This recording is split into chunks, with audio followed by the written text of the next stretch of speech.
नमस्कार, मी संस्कृती आणि आपण पाहत आहात नवा मराठा।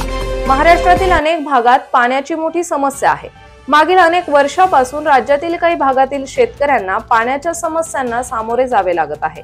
अशातच हवामानात होणारे बदल आणि पाण्याच्या समस्या दिवसेंदिवस वाढत आहे। याच समस्येवर उपाय म्हणून राज्य सरकारने विहीर अनुदान योजनेची घोषणा केली आहे। या योजनेचे निकष, आवश्यक कागदपत्रे काय आहेत हे आपण सविस्तर जाणून घेऊ। अर्जदाराकडे किमान 60 हेक्टर जमीन स्वतःच्या नावावर असायला हवी।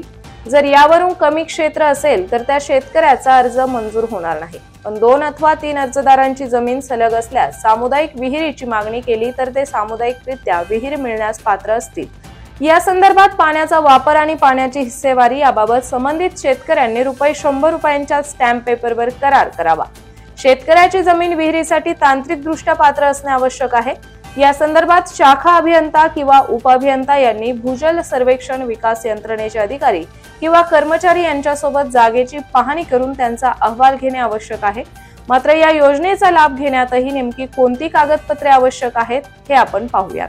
तर रेशन कार्ड, रहिवासी दाखला, Aadhaar card, email ID, mobile number, उत्पन्नाचा दाखला, पासपोर्ट आकाराचे फोटो, बँक खात्याचा तपशील, रोजगार हमी योजनेचे कार्ड, 7/12 आणि 8 उतारा, सामूहिक विहीर असेल तर त्याचा सलग जमीन असल्याचा पंचनामा अनिवार्य असेल तर तुम्ही या योजनेसाठी ऑनलाईन आणि ऑफलाईन अशा दोन्ही पद्धतीने अर्ज करू शकता।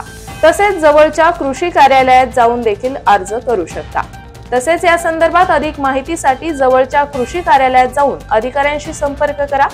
तर अशाच माहितीपूर्ण बातम्यांसाठी चॅनलला सबस्क्राइब नक्की करा।